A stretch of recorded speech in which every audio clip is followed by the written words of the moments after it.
Yep, we're live on Facebook. Emitting all now. Okay.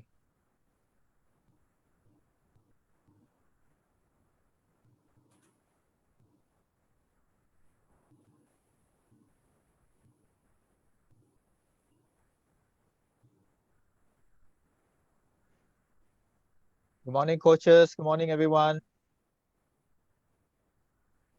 Welcome to this week's edition of Motivational Monday.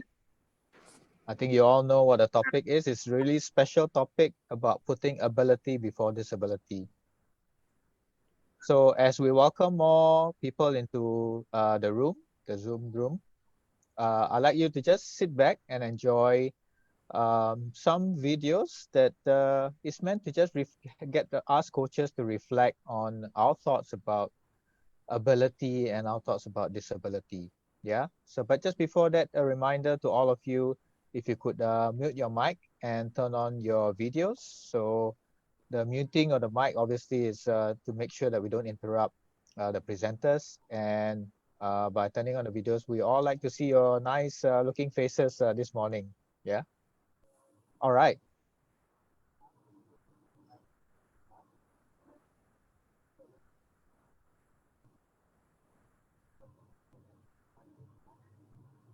Spark in our hearts when dreams are born. It's just the start, and we've come so far.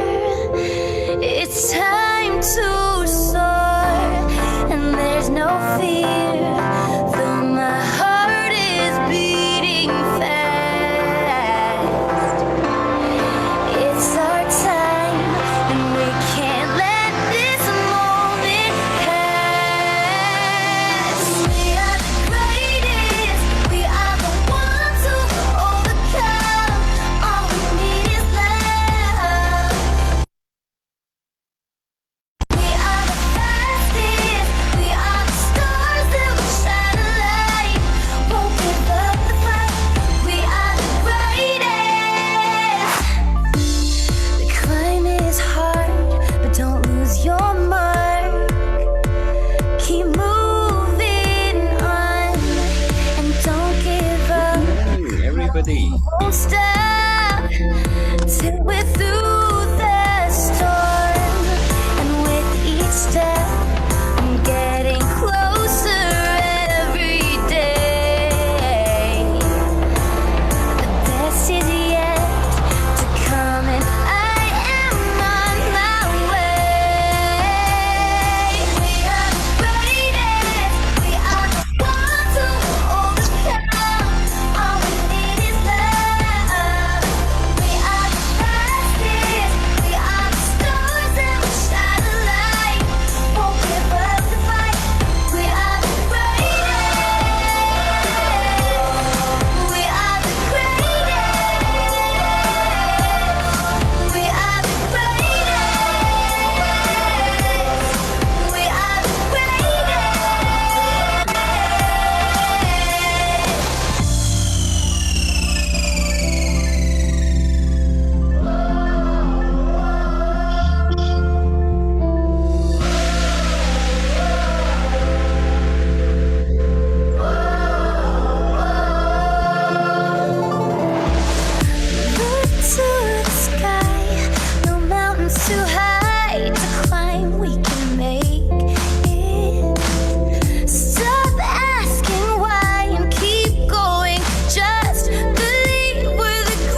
as I said, we showed that video because really that is a powerful message. If you really reflect about how that video really shows, that we are really the same in so many ways, whether you are able or whether you are disabled.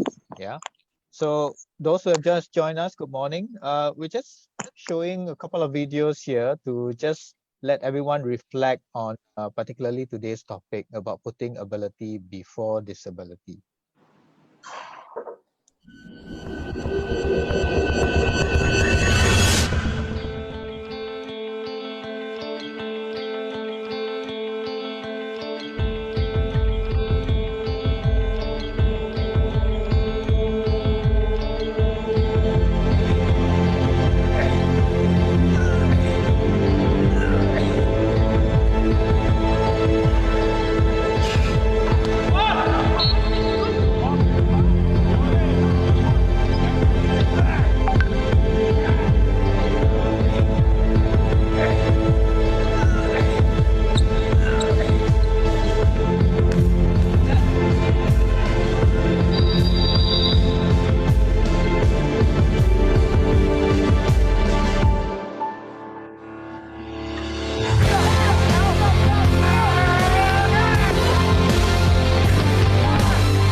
Would you still wanna reach for the stars to higher ground? Could you let go your fear of falling? Would you give up the safe and sound? You tell your heart to take another step. You've got another 1,000 miles to go. Unbreakable. You are the champion. You are the moment. Reading your mental vision. You are unbreakable. You are the champion. You are the moment. Reading your mental vision. You are unbreakable.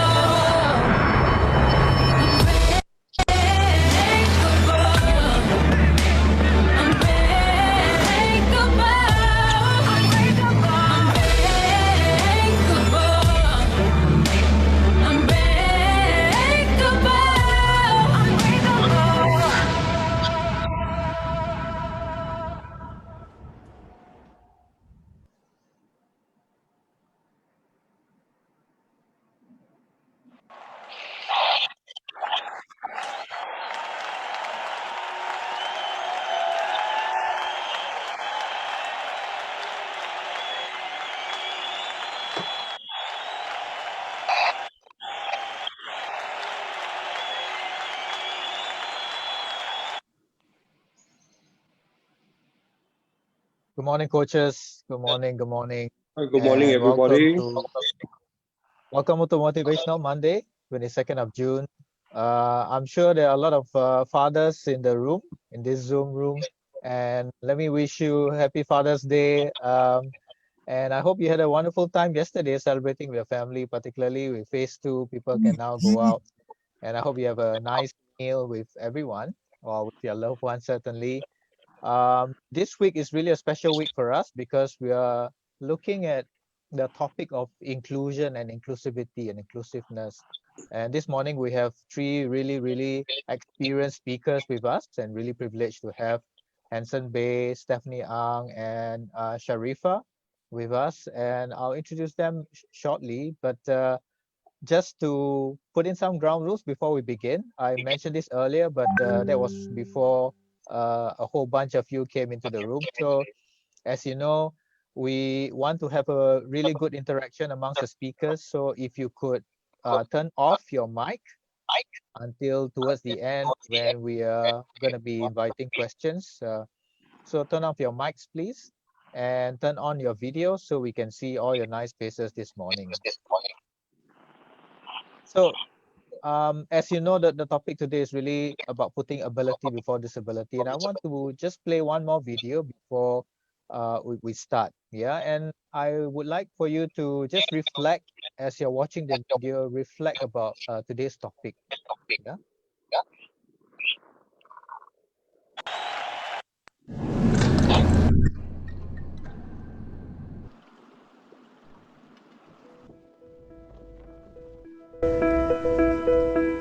When I was just a little boy from a little town, I made a wish that someday I could turn this around. I made believe that I was right on top of the world.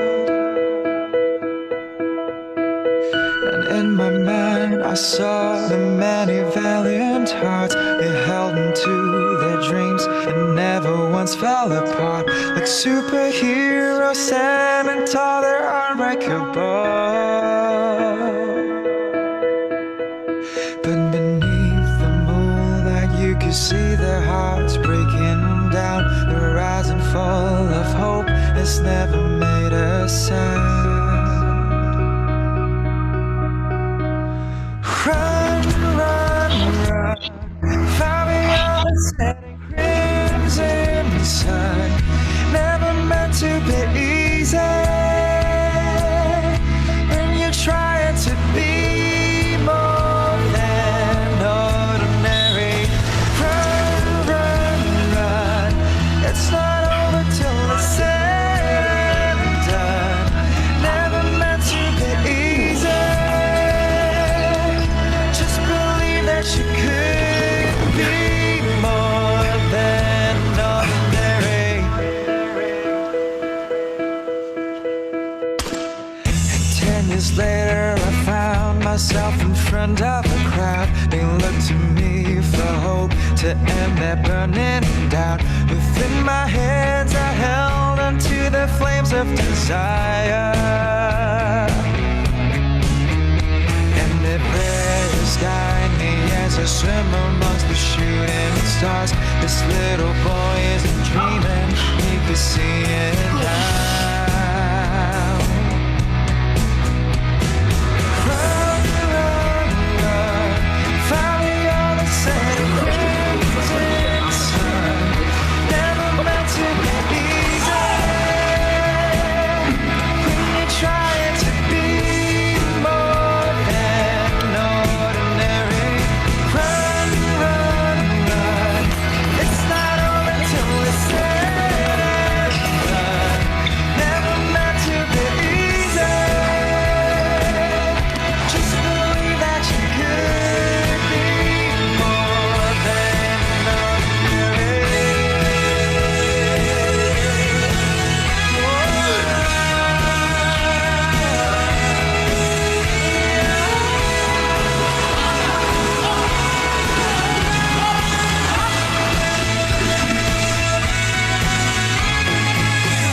I would tell my little boy from this little town, the road ahead is hard, but you'll find your way around. Someday you'll wake up feeling like you're on top of the world.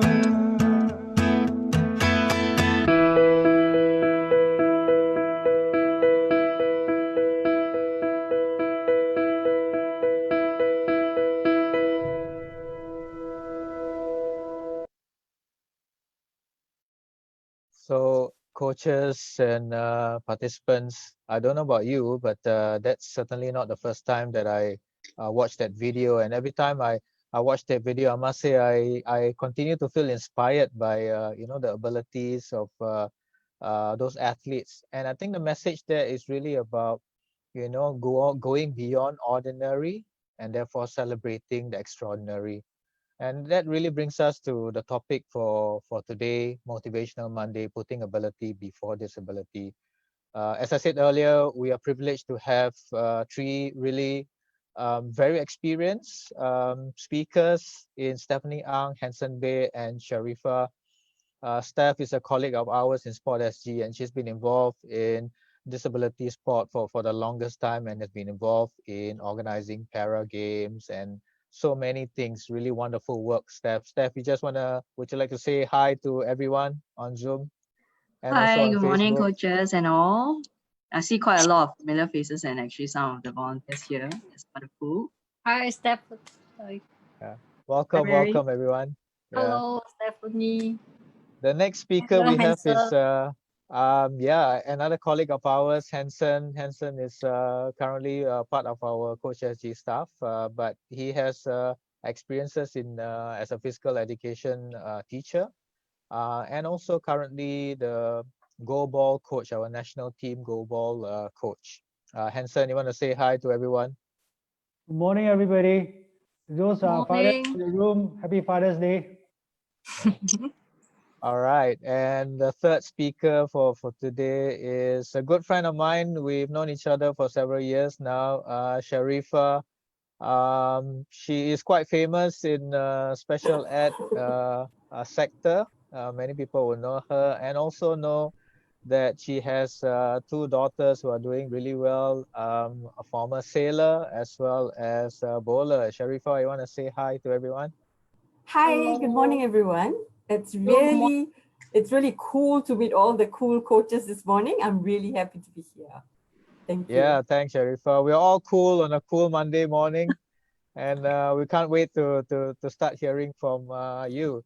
But just to set the context here, and I want coaches here, because I see some familiar faces, and I know some of you have been attending our workshops. I really hope you found it useful. So this is going to be a test. Yeah, we're going to start with a bit of a test. So this was what we had last week, where we invited Benjamin Tan, master teacher in PESTA MOE. Can I have you guys indicate on the chat that you had joined us? If you had joined us for this session, put yes, please, so I can see all the different chats. All right, some say yes, some say no. Okay. All right, so I see Lauren saying yes, Hamid Khan saying yes. So we're gonna test you again, yeah? So if you recall, Ben talked about the structure of teaching and coaching and about Mostyn, and he showed this spectrum. So what was the style that Ben shared that relates to today's topic? Who would like, just put it on the chat. What was the style that Ben shared that relates to today's topic? What was the coaching style? What was the teaching style? Those who were with us last week, can you recall? Okay, I don't see many responses, so it looks like still a bit very early in the morning for everyone to be tested this way. So if you recall, this was what he shared in terms of the reproduction cluster, and this was the production cluster. So yeah, there are many styles, and they talk about practice style, but one that relates to today's topic is really about inclusion, all right? And if you recall, Ben talks about the slanting rope analogy.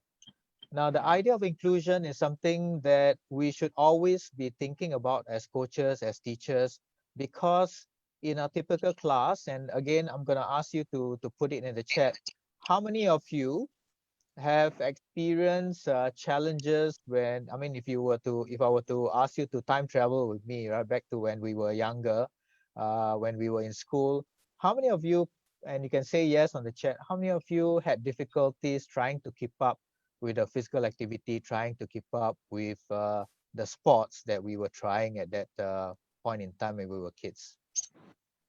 say yes if you face some kind of difficulty. All right, nicely done, nicely done. Yeah. And how many of you were born in the later part of the year, the last 3 months of the year? Put yes in the chat if that's you.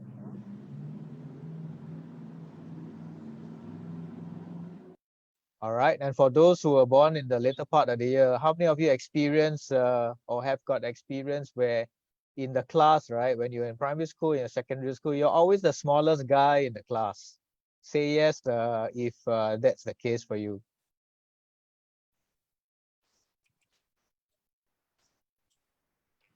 All right, some interesting responses there, a lot of yes. So why am I asking you these questions is because, you know, when we coach, when we teach, we don't have a homogeneous group. We have a mix of, you know, high ability students and learners. We have a mix of, we have some middle abilities and we have some who are lower ability.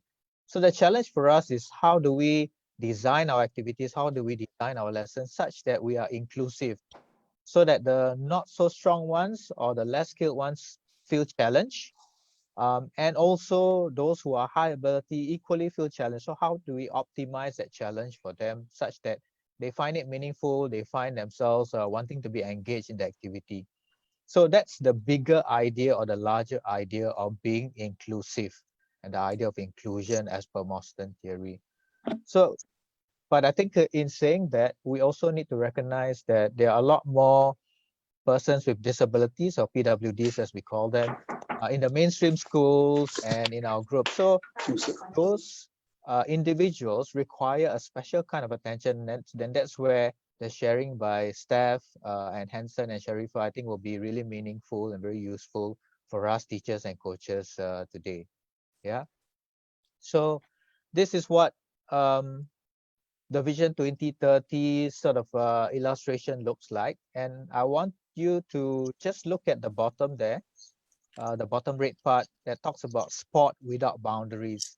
And that's something that we really believe in. That's something that we really want to push for, that sport must be without boundaries. We shouldn't be excluding people to take part in sport. And if you had watched the video just now, right, it's really inspiring how the athletes overcome, you know, the obstacles and do really well and do Singapore proud. And these were the recommendations that came out from it, and some of you are familiar with it.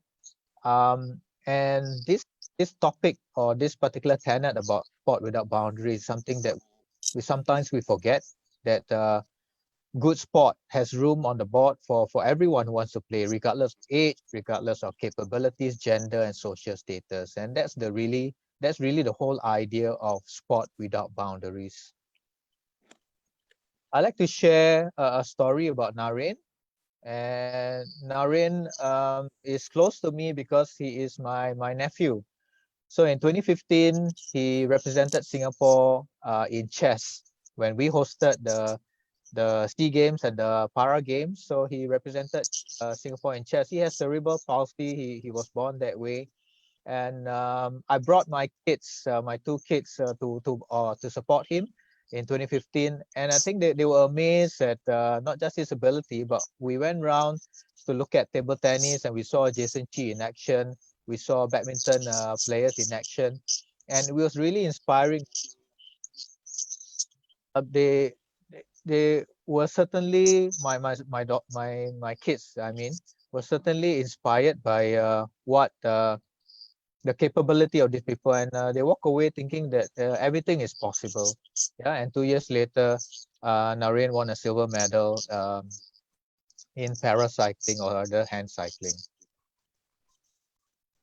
And I think we know who this person is. Last year, she spoke really inspiring speech in Parliament, and she made a rally to everyone, and she made the call to action. Let's put ability before disability. And just a short clip for you to see what her experiences were. My first coaches would bring my siblings and I to the swimming complex I would just play in the baby pool alone. I asked my first coaches if I could learn to swim properly. So water is the ticket to my freedom. So water is the ticket to my freedom, right? So, and she wouldn't be where she is today in terms of all the achievements, if not for someone, a coach who has, really exposed her to swimming. And of course, the parents, first coaches. So with this, I would like to invite Steph to now take over and share her thoughts and, her experiences in this area of inclusion. Steph?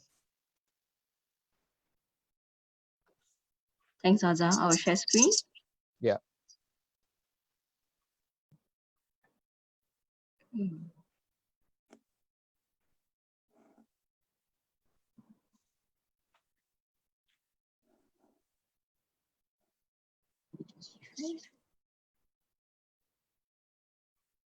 Sorry, yeah.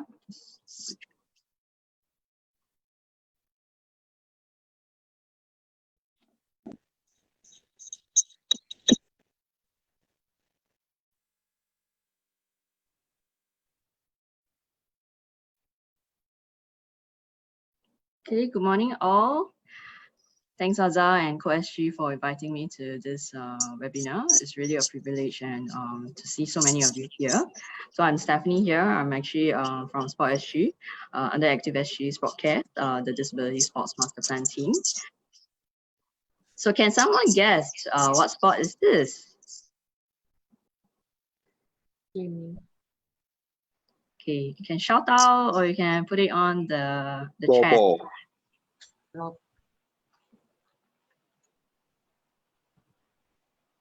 Did someone say go ball? Okay, boccia, right, great.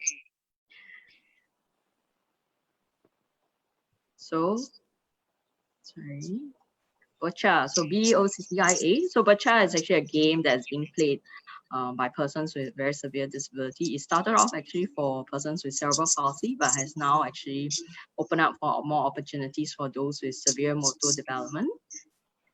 So my first team, so boccia was the first team that I led in 2009. And that was where, everything started for me in my love for, for helping and being in this area for serving for persons with disabilities. So you can see actually at this very first game, Nurul also clinched her first silver. So in a team where for persons with disabilities, there's actually many different support that is needed, ranging from, the caregivers, the parents, volunteers as well. It's a small team, but again, it requires a lot of hard work from everyone. I'd like to share a little bit about what Azhar mentioned earlier about Sports Without Boundaries, and the Disability Sports Master Plan was actually born out of the Sport Without Boundaries effort in trying to promote sports for persons with disabilities. So like what Azhar shared, the ASEAN Para Games was held in 2015, and that draw a lot of my feelings and because I was part of the organizing team at the point of time. And now it has translated to this master plan, and that with the recommendations, while we strive for inclusion as well as more people with disabilities to get involved in sports, it cannot be done without the efforts of many of us here. So over here is a video to show you a little bit about our journey that we have taken through so far. Here. An event filled with dreams, fueled by dedication, commitment, and passion. Held for the first time in Singapore, the 8th ASEAN Para Games is packed with motivating moments, encouraging our athletes to boldly pursue greatness. Our journey towards inclusive sport begins here.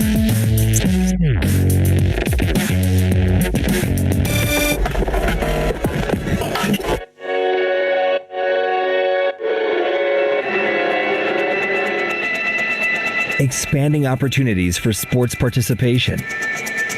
Since 2016, we have achieved launching our first Center of Expertise, and with 4 more Centers of Expertise by 2021.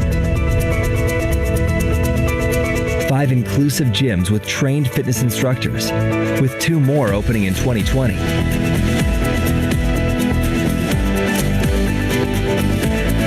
Upgrades to older sports facilities for better accessibility.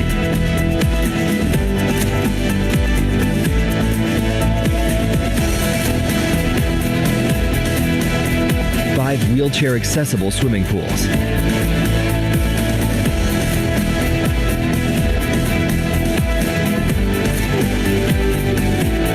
New disability sports programs rolled out to serve the needs of different disability groups and different levels of sports participation.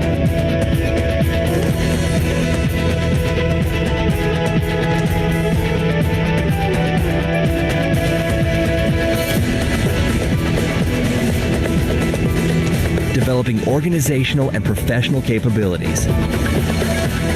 Partnership with International Paralympic Committee to build the disability sports coaching base.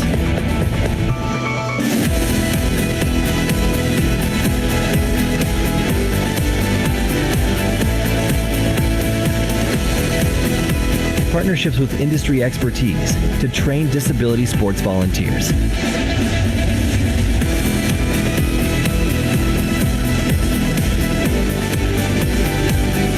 Building awareness about disability sports. Over 20 outreach events in partnership with special education schools, social service organizations, hospitals, and homes.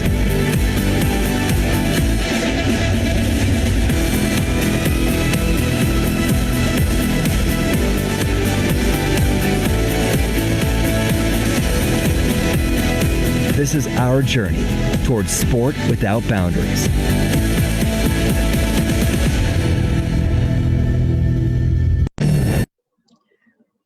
So in a nutshell, these are the 3 trusts with 18 recommendations.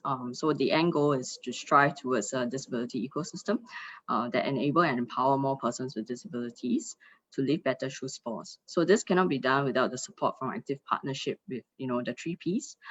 Definitely, of course, coaches like you. So I'd like to give you an overview about the prevalence rates of PwDs in Singapore. I think it's important for you to know in terms of the spectrum of this problem. And here, according to MSF, there's actually an estimated of 3%, but actually it's an underestimation of the Singapore entire population. So with an increasing aging population, more people are actually getting older, and they actually have some form of disabilities, either due to illness, and that maybe some of them are also due to accidents, that happens, right? So next, this is actually my research that I'm doing currently for my practicum. It's actually a snapshot of what I find that may be useful for you to understand. But I'd like to highlight that, some of them think that, for persons with physical disabilities, that, their disability can be a health constraint to them. And often they may need a caregiver. And, sports equipments are like their hands and legs, for all of us, because we need those kind of equipments to help them and support them to participate in sports.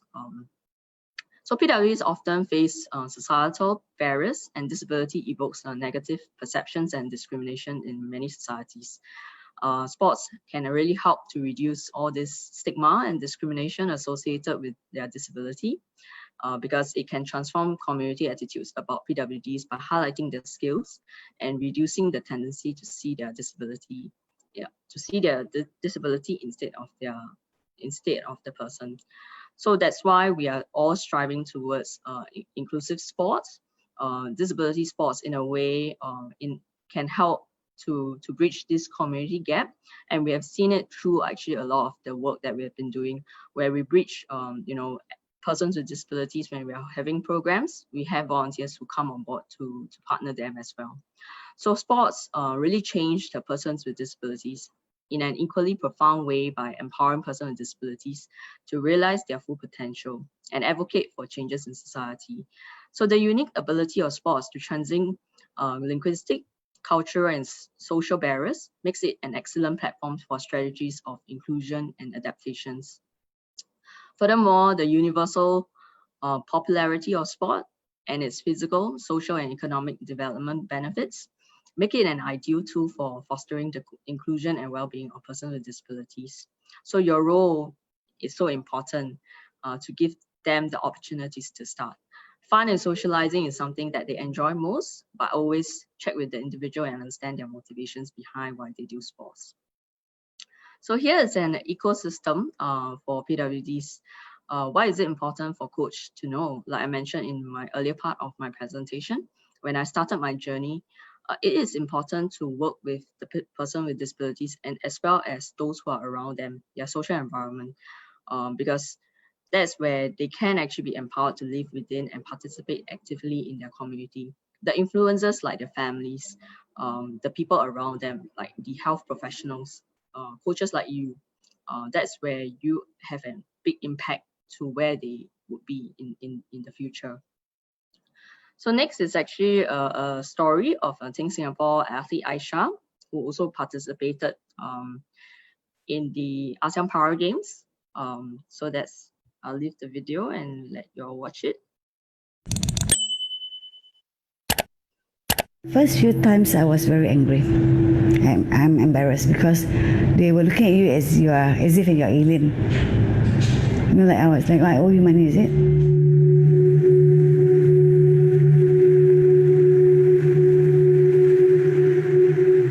Hi, my name is Aisha Samad, age 48 I guess this year. I'm a housewife, I'm a mother of 2 at home. I'm a government, I order people to do stuff for me. I'm a para-athlete, but I rest for a while, still deciding to continue. I've not been shooting for about a year plus after my last Asian game in Jakarta.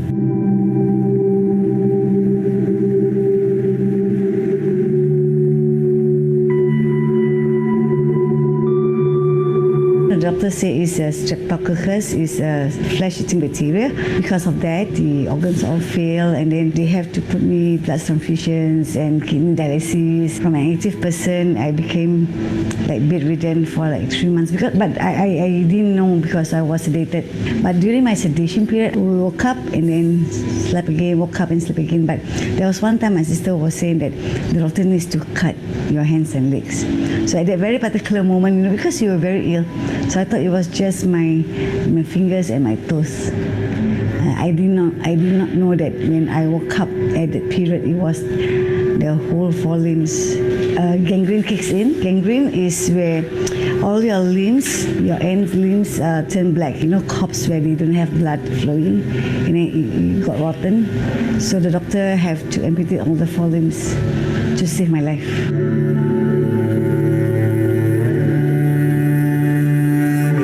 Was discharged from ICU to the normal ward, and then my sister went back, so my son is late, and then I felt very thirsty and the tube was all out, so I was quite emotional, and then because there's nobody around, so I was like thought of attempted suicide. So I say like, if I cannot even drink water, so how I want to kill myself, how to jump down the building, or how to drink poison, who will feed me poison?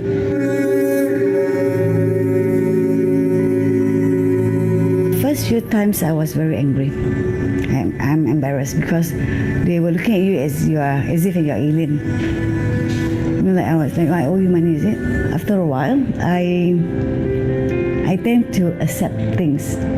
Like the auntie right, was on a bicycle. So I was downstairs, I was in a wheelchair because I haven't put on my prosthetic legs. We haven't made one. So this auntie suddenly stopped the bicycle. And then look at me like, and I say, Auntie, she market auntie, mamancho. Like I can accept it. Like if you cannot be there, you join them lah. I mean, sometimes it might be you know, like you were so shocked, like how come this person become like this? So I cannot blame others.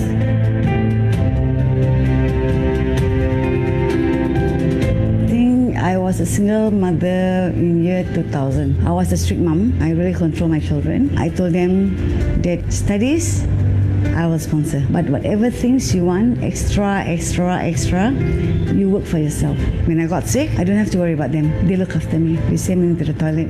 And some teenagers, they don't do that, especially boys. After my pooing or peeing, they will do everything for me.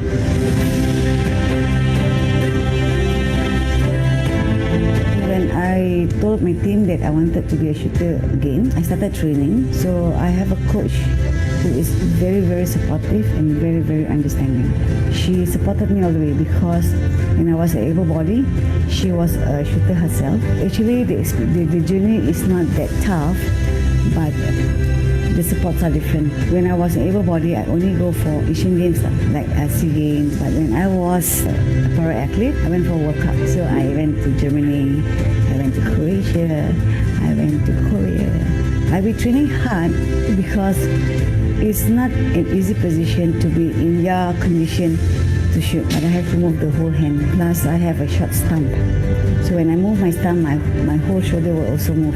And plus, whatever happens, there's always a reason behind it. And be it better or be it for worse, right? There's always a silver lining. But to me, I am still alive. I can witness my son got married. I married after amputated. I mean, I'm a single parent for 16 years. And I met my husband after my condition. So why is it so pretty? I mean, I am very grateful.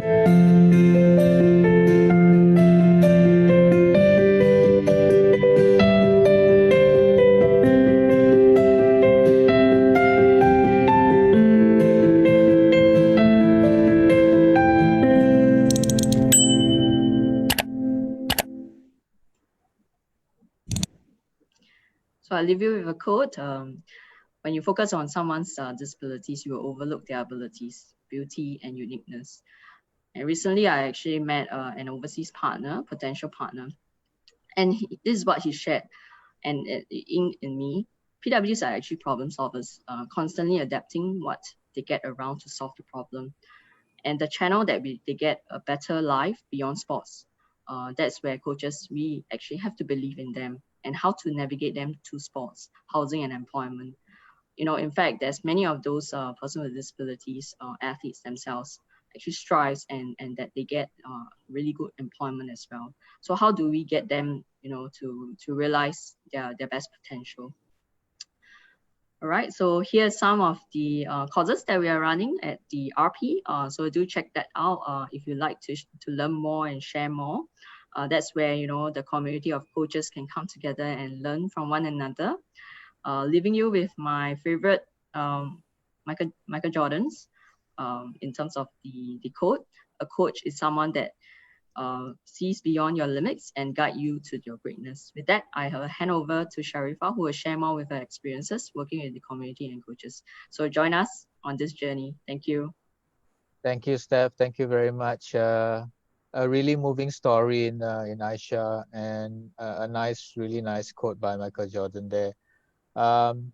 Sharifa, let me see.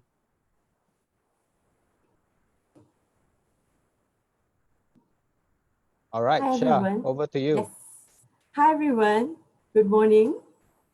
So today, I'm really glad to be here to be sharing with, I said, the cool coaches, right? So I thought this morning, I get the opportunity to share some stories with regards to my favorite words, which are connection, relationship, as well as possibilities.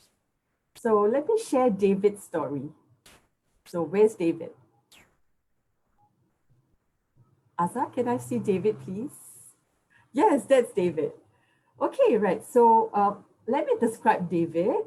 So David is a committed team player of a dragon boat team. And the team is called Different Dragons. Yes, it's called Different Dragons. And believe me or not, it's a competitive dragon boat team. Competitive, that means they do races, okay? Don't play. So you might be asking me, right? Dragon boat, competitive, dragon boat racing. But what is David doing here in this picture? So what you're seeing is, what you see. So David is actually drenching himself. He's splashing water on his head. And every Saturday when he goes, before he even start training, this is what exactly he does. So some of you might say that this is like, it looks awkward, but importantly, it's what makes David comfortable. So David has autism. He does have anxiety when he's in different environments. He does have difficulties in communication or communicating his emotions, communicating his thoughts. But importantly, given the opportunity, David can enjoy sports. Right, so for David to be able to enjoy sports and having that opportunity, importantly, who do we have? Of course, supportive family members. And guess who was the brave dragon in David's sporting life? Azza, who's that?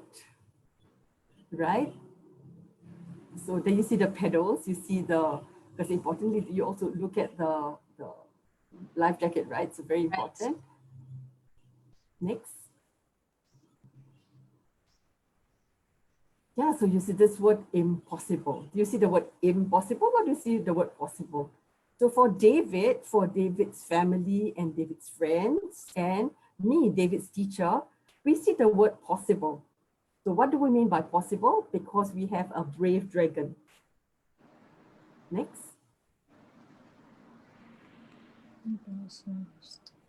Next slide, Asa. So these are some of the pictures that that I want to share with regards to what happens on every Saturday morning. So every picture tells a story. So the brave dragon here is Coach Ryan. So you see the first picture is Coach Ryan being so serious, right, with David. And I couldn't get the angle, but David is smiling because there's possibilities created by people like Coach Ryan.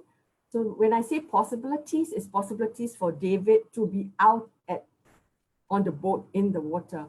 So the initial thoughts, right? I think when David's dad first shared with my principal and us talking about dragon boat, and then we say, oh, he's going to be out in the sea. He's going to be out in the water. So what if he jumps down? And we have so much worries, right? But what we didn't know was there's such a brave dragon. It's not only David being the brave dragon, but actually it's Coach Ryan. Next. So that's David getting used to the new environment. And what's really cool about the picture that you see David in blue are his friends. So he not only has a Saturday morning learning the skill of dragon boating, but his ecosystem has also expanded, looking at the people around him, the people with special needs, the people without special needs, and the people with a big heart who wants to bring David included in the main community. So what exactly is inclusion? You know, this is like a big agenda. The government is talking about it. People are talking about it. So what Mr. Goh, Matthew's dad, one of my students' dad, he was very, very serious when he says people with special needs do not need sympathy. What they need is opportunities. So exactly, these are very profound quotes because it's real quotes by fathers of people who are different with regards to their challenges, their learning needs. So coaches, remember, it's not like you take the kids in because you sympathize with them, like poor thing lah, they got nowhere to go. So it's not like that. As a teacher, I want to encourage you to create opportunities because inclusion is about creating opportunities so that there will be more possibilities for our kids and our young adults with special needs. So often when we hear, right, parents approaching coaches and say, can you help? Can my son be part of your training session on Saturday or on Friday and so on? And then oftentimes what we hear or parents report to us to say that the coaches say, not me, I'm not ready. Why don't you see Coach B? And then when they approach Coach B and Coach B say, I'm not ready. Can you approach Coach C? So often this becomes the cycle of challenges faced by parents. So like what Stephanie mentioned just now, I think in her research, interestingly, the research actually tells you the same story I have with regards to understanding barriers. So I don't think the coaches who say, not me, not ready, they're not bad people. No, I'm not judging, because I'm a mindful special ed practitioner. So it's really about attitudinal barriers. So what exactly this means is like when people have incorrect understanding and mindsets about disability. So it's probably lack of information, and because of lack of information and understanding of what exactly or who exactly these people are with special needs, that's why different words appear like fear, stress, anxiety. I'm very anxious because this kid is so different, right? And more often than not, it's like very leceh, very complicated lah. I have to do this, do a lot of extra things. And then a lot of coaches, I think some of the main things that are barriers is actually the safety issues. We totally understand because that's really important about to make sure that everything is safe, your training session. So often it's also lack of knowledge. You don't know so much about autism. You don't know how to manage the wheelchairs. So the words that comes out is, I don't know, right? And what are the other words? What should I do? Or what should I do first? How do I plan? Or what if? So here, Motivational Monday, I want to ask you, why not you? So as a special ed practitioner, I mentioned, so I want to challenge you, why not you? Forget about these barriers, right? Because more understanding equals to more possibilities. So here I'm going to share with you some of the coaches, as I mentioned, the cool coaches that I've met in my journey in special education. And who are they? So we have a coach here who have been working with kids with autism. So she's Coach Maria. And when I say autism, straight away, some of you would know that with autism, there are challenges in visual processing, there's sensory challenges, like what I mentioned about David, communication, they don't quite understand the concept of time, there's intense interest in certain preferences and specific routines and feeling discomfort in various settings. But here's Coach Maria. So I hope getting to know Coach Maria will inspire you this Monday morning. So let's see so Coach Maria actually works with a few boys. So as she said, she started training these boys in 2017, and then they were only able to run 200 meters nonstop. But they end up being able to walk 10 kilometers. So this is Maria with Vince, Chia Xiang, and Chia Wei. And guess where this photo is taken? So actually, they were in Mount Fuji.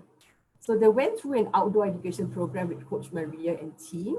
So from hiking in McRitchie to Bukit Timah, and in 2019, they all shocked us because they were fit and prepared to attempt Mount Fuji. Don't play. It's really Mount Fuji in Japan. So cool, right, Coach Maria? So what has made this happen? So like Coach Maria, I would like to encourage you to build your own toolbox. I think with regards to the toolbox, what's really important is, I think what I can say is that like the teacher, the coach is like a craftsman. Every art piece is different and you have a toolbox. So you will pick out tools. So you build the tools and you pick out the tools that you need for different phases in your coaching journey. So you might use the screwdriver, you might use the hammer. So what we mean now is what you've been going through the various courses with Steph, with Azhar, and with Hanson. So what's required is actually once you have the toolbox is, so you use strategies like adapted sport strategies, autism-friendly strategies. When I say autism-friendly strategies that you've learned include probably structure. Why structure? To help provide meaning and organization in the environment. So you would have like extra tapes you put on your track, some markers, so that they know exactly where to stand, for example. So visuals are very important because they provide clarity. So we're also talking about routines to provide predictability. So you have certain schedules. So if you're not sure, the parents will be there to be able to probably give you some tips on how to manage or make things clearer for the kids. So number 3 is explore different modes of communication. So Verbal is not the only mode of communication. There's sign language, using visuals. So explore, okay? Coaches, my challenge to you is explore. So this is another coach, very inspiring coach that has inspired many lives because of her same thinking about ability before disability. So Coach Sue is very special in the hearts of many young adults with Down syndrome, with IDs, with ASD. Like Raman, look at Raman, the smiles on his face.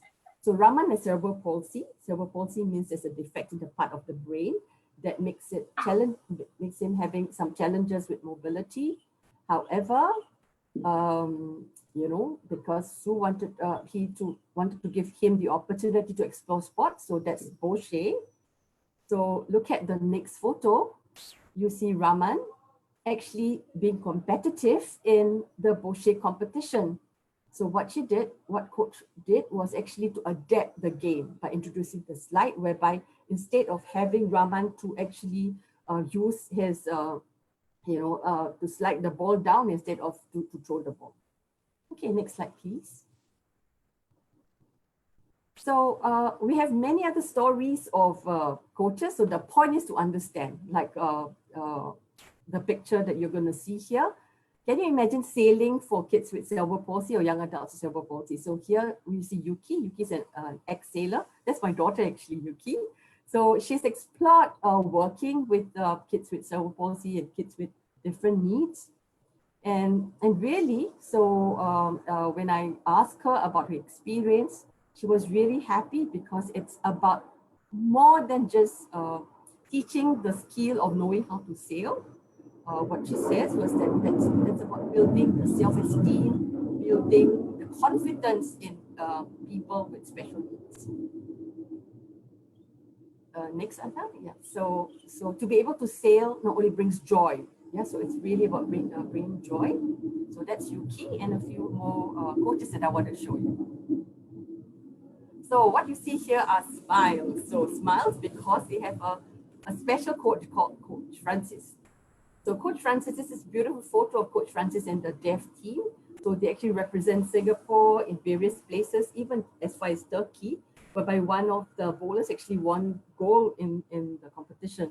So his thoughts about this, about special education or special needs children is or adults, is the aspiration and the courage to providing learning opportunities, building capabilities, as well as changing attitudes about what they can do and can enjoy. So coaches, come on, let's change attitudes, okay? So I'm very inspired by what I learned when I went for a conference in Scotland 2 years ago. Their tagline is "Until everyone understands." So until everyone understands, that's where Steph, myself, Azhar are going to continue to be your buddies, because what's important is that let's bring people with different needs included in the community. Let's build them, the capabilities, so that they'll be empowered. And like us, we want them to thrive in the community. So my last slide, coaches. So look at the smiles of the faces of our athletes. They may be young, but they've got a big heart. And are you ready to be the champion? So this is my last slide. And I really thank you for giving me your attention, because really it's about, are you ready to be the champion? Thank you very much. Thanks, Sharifa. Thanks for that wonderful sharing. So a call to action there, are you ready to be the champion, right? And I think I also like particularly the last quote about until everyone understands.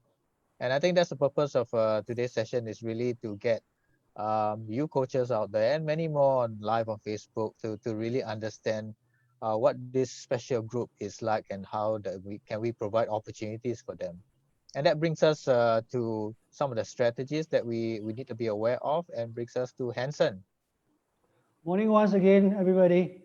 Yes, I'll be exploring some of the strategies that we can apply in order for us to be inclusive coaches.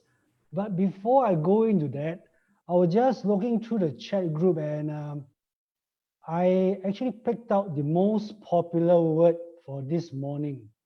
And it's actually inspiring. inspiration. At the same time, Azhar shared about how his kids were inspired by his nephew as well. Now, there are always two sides to the coin, and although we want to be inspired, we do not necessarily want to be carried away by inspiration.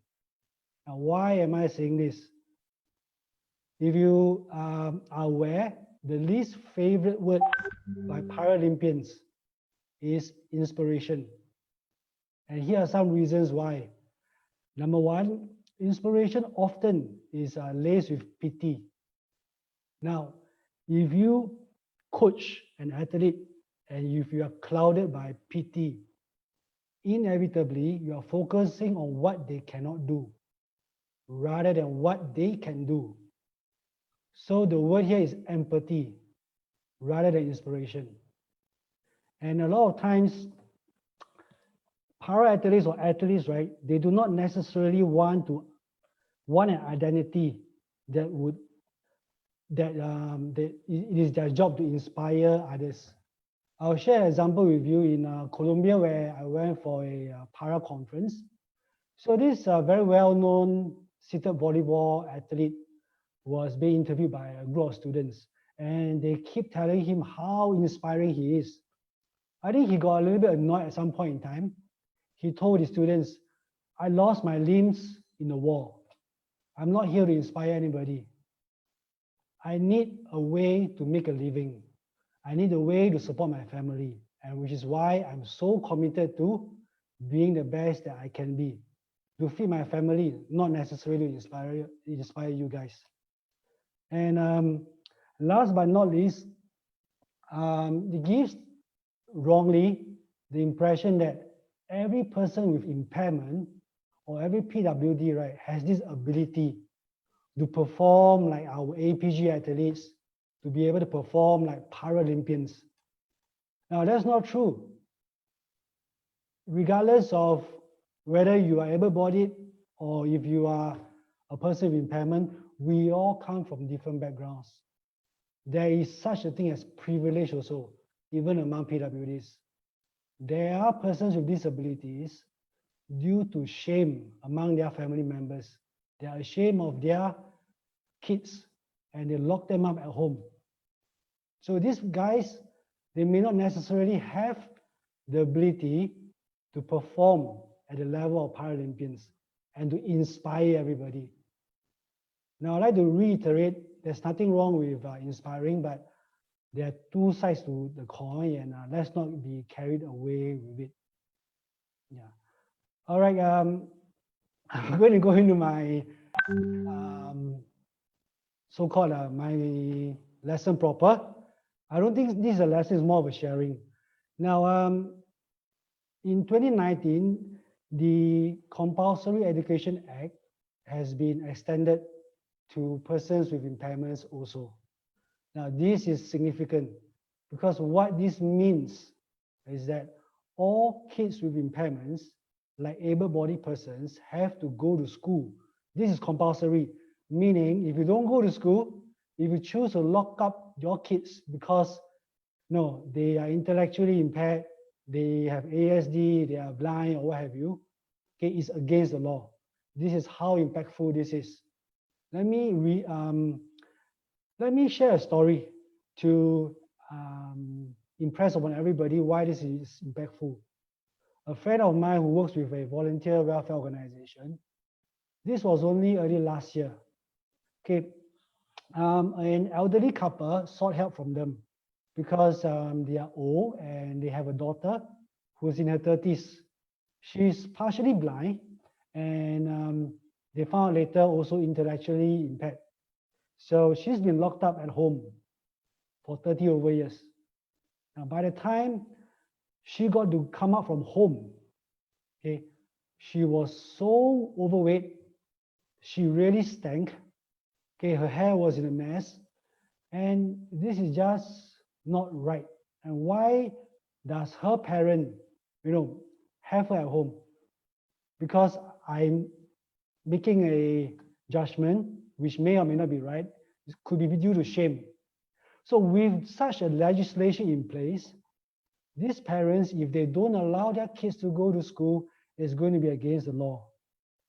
And I hear coaches saying things like, this is coming from a wushu coach. Maybe I shouldn't use, maybe I shouldn't have named the sport. Okay, because he was sharing with us that, these kids with ASD nowadays, they are in the mainstream schools also. I'm not ready to coach them. You know what, Hansel, I need to learn how to lock their hands and legs, Do you think that other coaches will be able to do that? So we shouldn't be allowing them to be in our CCA classes.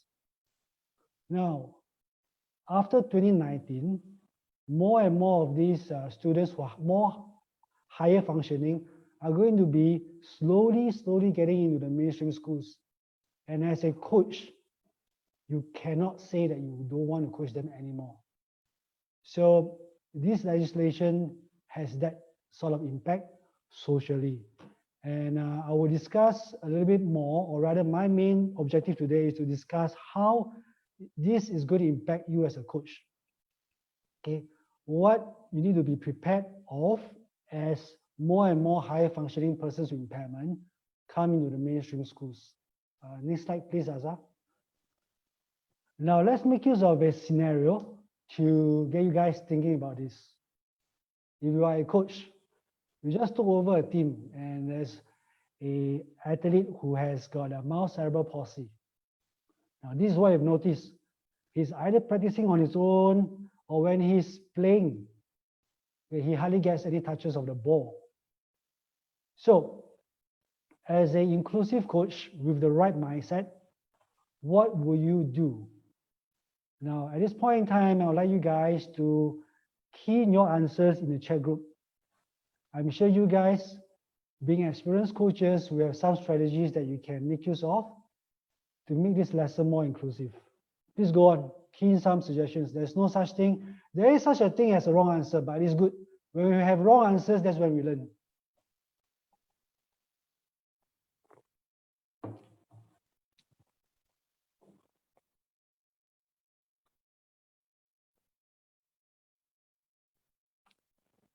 Come on, coaches, just hammer in what you think.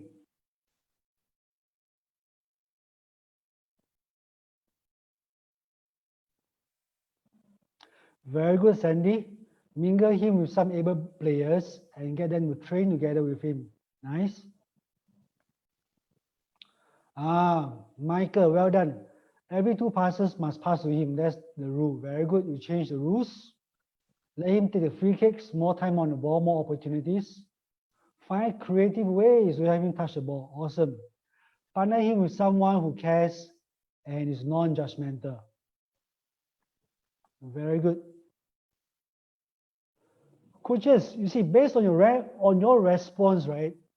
One of the main barriers by coaches, or rather that's what they claim, they say they're not ready. But judging from your responses, I reckon all of you are inclusive coaches already. Whether you realize it or not, to a large extent, that you guys are inclusive coaches. You may not necessarily have worked with PwDs, but inclusion means giving athletes or players or students with different abilities in your class, in your session, a chance to participate. And it doesn't mean that they have a disability. Even those able-bodied kids, among themselves, there are those who are better skilled and those who are less skilled. So how do I involve everybody? You are really an inclusive coach if you are thinking along those lines. So here's a very simple method I'll be sharing with you guys on how you can be a more inclusive coach. So some of you have already mentioned, pair the player, the cerebral palsy football player with another student who could be helping him. Now that is a change already in your coaching style, in your teaching style. Next slide, please. So these are some suggestions on how you can change your teaching style. And what you mentioned earlier was to try a buddy system. So you can get the buddy to be on the sidelines, or anybody who is not playing at a point in time to give instructions to the less skilled or even the less, or rather I would say you do the same for less skilled athlete. So you can do the same for an athlete with cerebral palsy also. With regards to teaching and coaching style, back to the previous slide first. So this is especially important when we are working with athletes with sensory impairments, hearing and visual.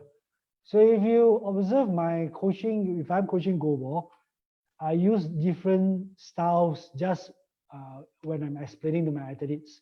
So one of the first things I will get them to do is guys, stand in a position where you can see me. So visual impairment, there's a spectrum. Some of them can see more, some of them can see from the side, some of them can see from the center. So it's kind of weird, but you see people who are positioning themselves shoulder towards me, but they're actually the ones who can see from the side. So that's the first thing I do. And there are some who can not see at all, total blackness. So I will get somebody to hold the start and end position perhaps, and get he or her to touch their body so that they know where's the start and end position. And I do have a girl who is, she has a phobia of males. So I need to get a female coach to touch her also. So this is how you vary your coaching style. Next slide, please. Rules and regulations. I think one of the coaches, I think it was, I can't recall her name all of a sudden. Okay, you mentioned about how you can change the rules to allow, a certain number of passes before you can score. And we can allow him to take all the free kicks also. So this is how you change your rules and regulations to be more inclusive. See, coaches, you are already inclusive coaches, right? Next slide, please. Environment. Now, you can play zoner in football. Okay, zoner meaning that the ball must be played in every zone leading up or before you score. So that gives everyone, not only the kid with cerebral palsy, but everybody with a chance to touch the ball and be more involved. And the whole lesson becomes more inclusive. Next slide, please. Yep, equipment. So you want to, maybe I will use go ball as an example. The ball itself is heavy. Now, it's coming at you at the Paralympics, where it comes at you a 1.5 kg. Imagine a medicine ball coming at you at 80 km per hour. So we usually don't use that ball when we work with beginners. We use a foam ball instead. Okay, the size is smaller, the weight is lighter, and we play in a smaller court. That's where we change the environment. So this is how you modify equipment, and I'm sure that applies to different sports as well. Tennis, football, rugby. Nowadays it's increasingly accessible. Different equipment that is catered to different abilities. Okay, with that, let's go on to the slide. Okay, actually there's no more next slide. That's my piece for now, but I would just like to end with a quick summary, or rather guidelines. Now, coaches, if you have pen and paper, I would like you to write this down. There are three main guidelines that you want to take note of when you're working with not only persons with PwDs, but for any athlete in order to be more inclusive. Number one, don't be paise. The coach doesn't have to know everything. If you don't know, ask, can you do this? Can you do that? If not, what can I do to help you? I'm helping you this way. Is this what you want? Is that comfortable for you? Ask. Okay.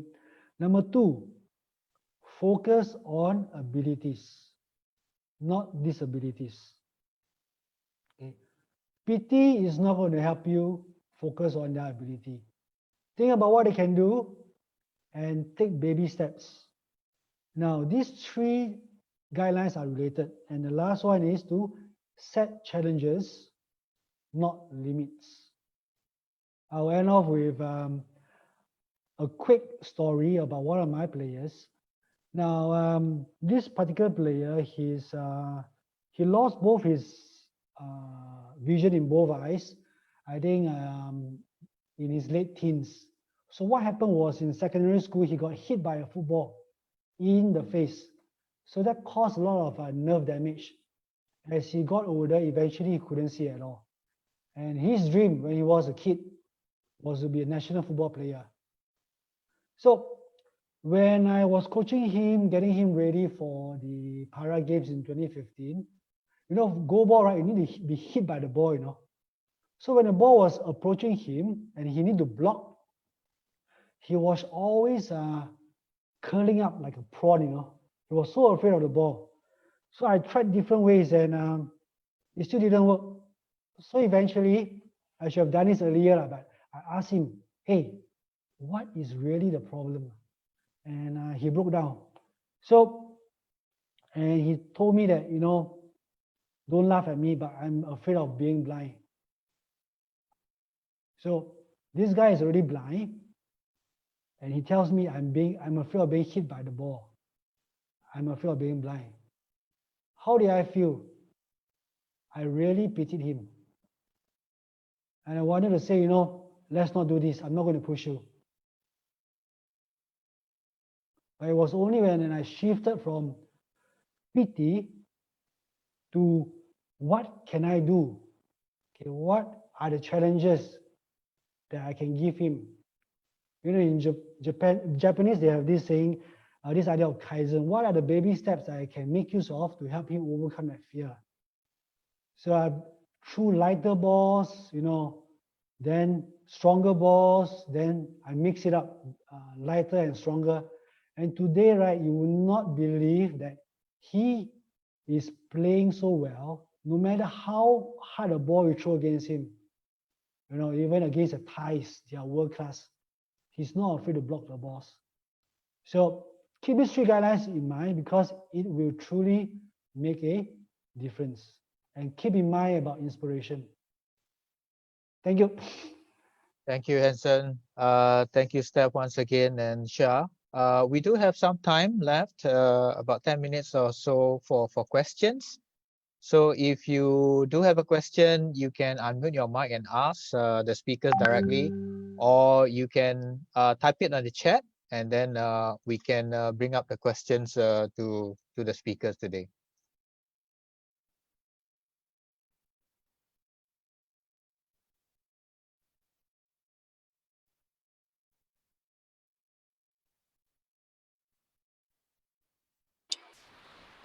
Yep, you can ask your questions here if you do have those to share with us or to ask the speakers. Can I ask a question? Sure, sure. Can you introduce yourself, please, first? Okay, my name is Lawrence, and I'm a swim coach. I've been teaching some special needs children to swim freestyle. Okay, their body movement, how do I improve their body movement in terms of the freestyle? I've been teaching children, this 17-year-old youth. So probably he can float, but his style is not as good, although I'm quite patient. But what is your advice on teaching special needs to do it properly? Thanks, Lauren, for that question. Speakers, perhaps Steph, would you like to take on this question? Okay, hi Lauren. I think first you understand maybe the body structure. The child that you are speaking is disease.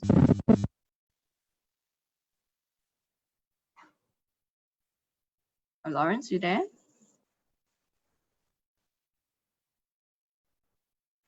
Can you hear me? Stephanie, I think you can answer it again. Participants, please mute your mics. So, thank you. Yeah, Steph, can you answer it again? Thank you. Okay, so I think first of all, you got to understand the body structure of the child, and of course, depending on which is you got to break down the activities to a smaller bite size so that the child can also improve, or whichever. I mean, not specifically only the child, but any kind of disability or any person, so that you can actually improve as they go. So breaking the activity, like if you say a freestyle, So how would the freestyle, the final achievement of that will look like? But to also help the child understand, maybe having to first get the child or the person with disability first understand whether he or she actually gets what your instruction is, and then get the person to also perform in the way that you want, maybe in a demo way, so that will also allow the person to visualize how that looks like in a way that you want the child to perform. Thanks, Steph. Lawrence, I hope you heard that response. Understanding the child and exactly what the child can do, what they cannot do, and also to see if they can actually, or whether they have understood what you are sharing with them, and that I suppose relates to Hanson's point about adopting different teaching or coaching styles so that they truly understand what is it that you are trying to share with them. So you can do demonstration, you can use props to demonstrate that. Hanson, you got any inputs to add further to that question? I'm glad that Lawrence is asking us, and as a coach, right, you don't just want to ask your athletes, where you are not sure. You also want to ask other persons. For example, I have got athletes. Lawrence, I don't have an answer for you. I'm just sharing a strategy on how you can come to, or rather how you can find out how you can find out an answer to your question. So I have athletes, right, because of their visual impairment from young, right, they have very little movements. So they can't even walk backwards without, risking falling down. So I don't know how to help them to a certain extent.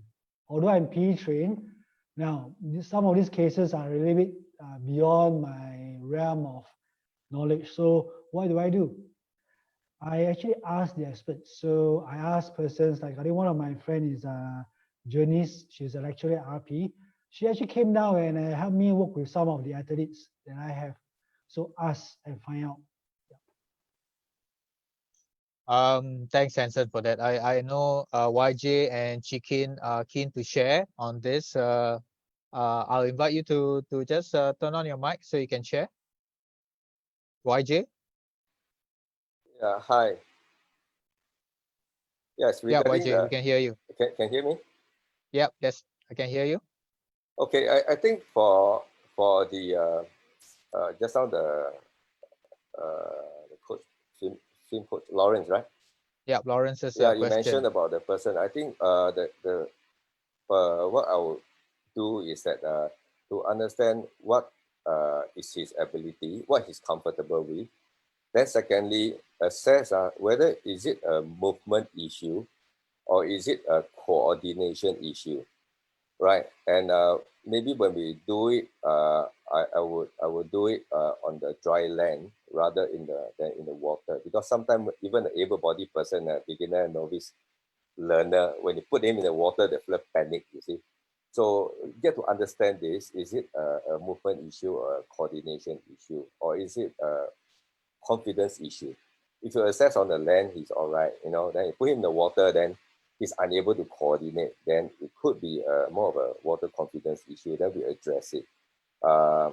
When I was in Brunei, I deal with people with different ability, right? But of course, these are able-bodied people. But what we do first with my Sri Lankan coach is that we first of all give people the water confidence, and we do a very unconventional way of doing it. And we get people to float first, rather than start to swim.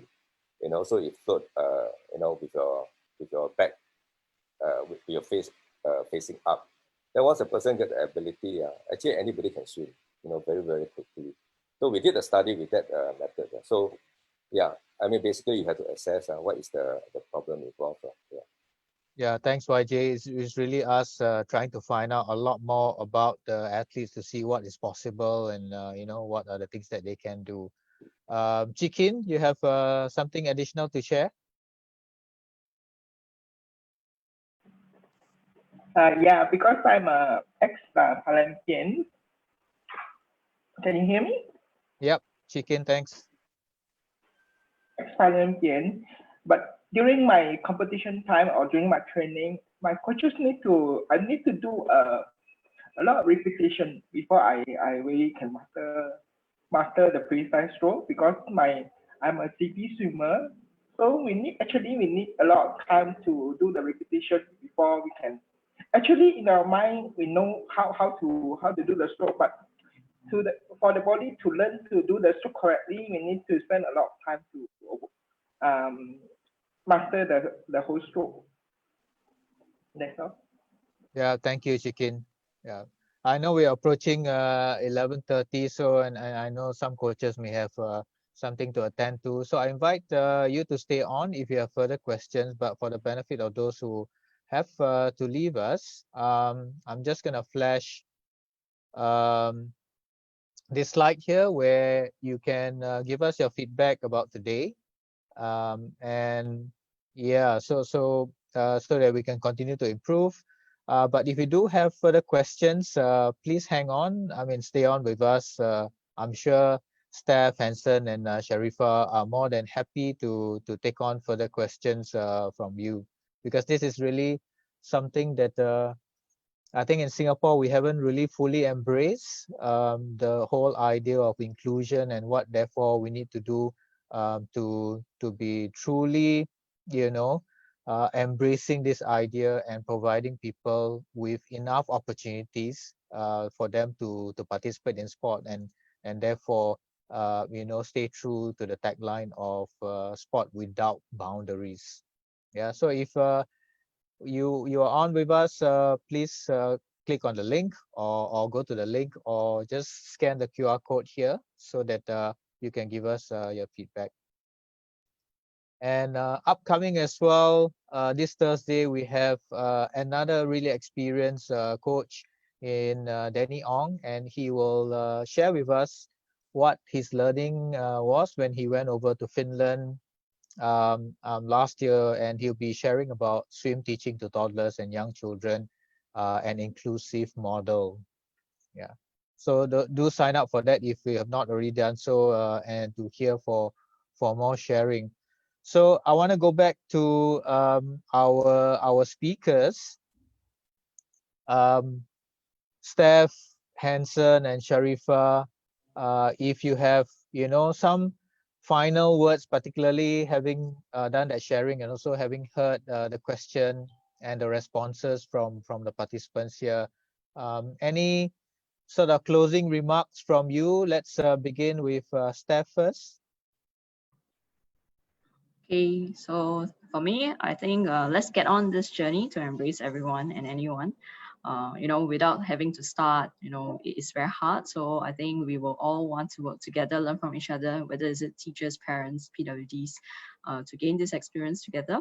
We will not be experts, of course, at the first instance, but we will all want to, learn together as a whole of the whole entire community, get our hands dirty. We want to treat them as the way you want to be treated as well. The power of sport is really transformative too. And it's important for PwDs, right? So, and with that, I think, as a coach, you're their friend, you're their support, and you have a big role that you can play to help them get on this journey. Thank you. Thanks, Steph. Hanson, moving on to you. Some final words of wisdom for our coaches here. Perhaps not so much about wisdom, and maybe it isn't even inspirational, but it's more of a reality check.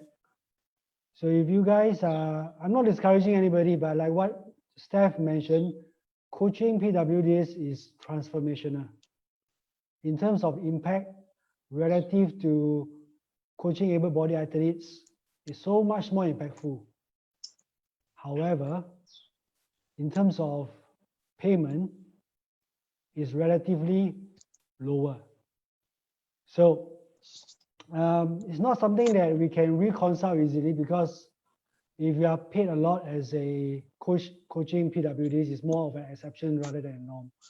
So keep in mind that if you are really in this for money, okay, it may not be a sustainable form of motivation for coaches. Yeah, That's thanks all I for have that, to say. Hanson. Yeah, I think many people, and shortly I'll ask Shah to Sharifah to share. So I think a lot of people who are into this are really passionate about working with these individuals.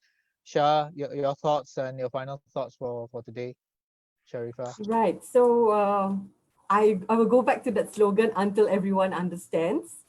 So it's really not a sprint, it's a marathon. And because we have a special community, right, of coaches like you, we all want to make a difference. So let's build our toolbox together. So what I can say is that it's okay to say that I'm going to be ready, because you've already started building a toolbox and putting more. And like what Hansen mentioned, if you don't know, ask. So you please knock the doors of people like us. We are here to help you, because we are in this together, because until everyone understands, the work will not be done. Thank you. Thank you very much for that, Shah. I know we got a couple more questions coming in. So as I said, if you have some time and you do have further questions, feel free to stay on. There are other resources that we have for you, and they can be found on our Coach SG webpage or the Active SG Circle webpage. And those are the links there for you to log into and get more information. All right. So with that, it leaves me therefore to thank once again our three wonderful speakers, Stephanie Ang, Hansen Bay, and Sharifah, for their sharing. So I think we all have learned a lot from your sharing and your experiences. And we can give, if you have any further questions, you can contact us, and we are more than happy to connect. I'll forward those questions to the three speakers, and I'm sure they're more than happy to respond to those questions. So thank you very much to everyone, and yeah, stay connected, stay active, and stay safe, right? And we look forward to seeing you again at our next e-workshop. Thank you very much. Azhar, can I ask? Okay. Thank you. Okay, Azhar. Yep. Yes. Okay, for me, when I was teaching this 17-year-old autistic child, he's quite able-bodied, okay? He got proper limbs, proper leg, he's quite strong. So I think it, according to what one of the gentlemen was saying, that it could be the coordination issue.